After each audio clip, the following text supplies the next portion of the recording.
De uma associação, o que é que seria? Seria uma associação de rádios católicas, seria uma associação de rádios de inspiração cristã.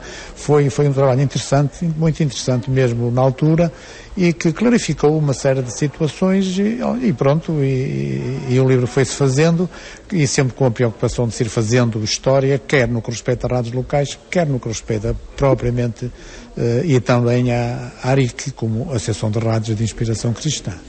A ARIC nasceu assim para enquadrar inúmeros projetos de radiodifusão e dar-lhes o apoio necessário ao nível técnico e profissional.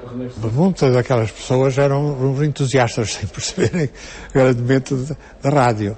Portanto, encostando-se à Rádio Renascença e uns aos outros, é para seja, não é? Começaram a aprender alguma coisa.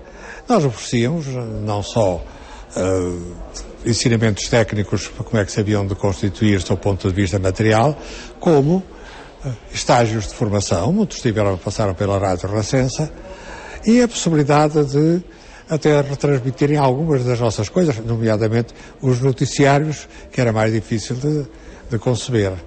A ARIC foi assim fundamental para gerar um espírito de unidade entre rádios que se reviam em princípios e objetivos que eram comuns a todos. Porque quando as rádios locais apareceram, houve várias rádios que, ligadas direta ou indiretamente à Igreja Católica, foram muito na onda, no entusiasmo da época, que passado algum tempo verificaram que afinal aquilo que parecia que era uma coisa muito verdade não era bem assim. E foi nessa altura que se dirigiram à Rádio Renascença a pedir apoio direto. A Rádio Renascença apoiou em alguns casos, noutros casos não podiam, entendia que não tinha possibilidades, e sugeriu e dinamizou a criação de uma associação. As rádios surgiram de interesses que visavam a promoção local e a defesa dos interesses das regiões, mas ainda assim tinham uma identidade comum e quiseram reforçar esses laços. E as associações, e o papel da ARIC em especial, foi muito determinante para o enquadramento e para a defesa dos interesses desses operadores de rádio.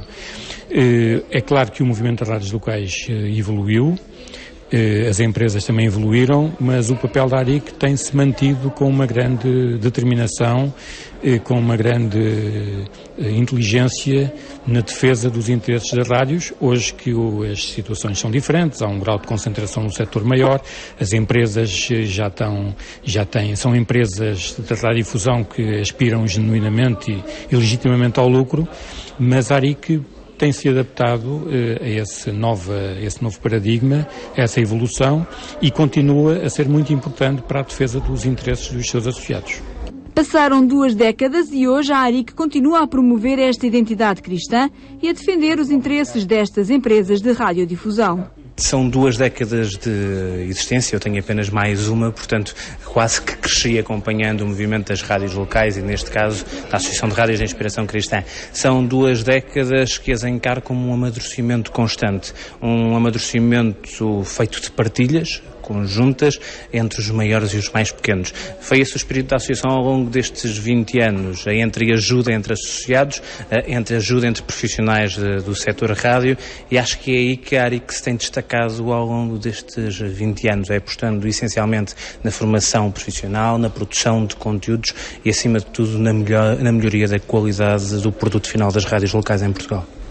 Pela Universidade Católica Portuguesa, em Lisboa, onde decorreu esta sessão, passaram muitos dos protagonistas da história narrada por este livro e que ainda hoje dão corpo à ARIC e ao esforço de continuidade por um panorama radiofónico de inspiração cristã.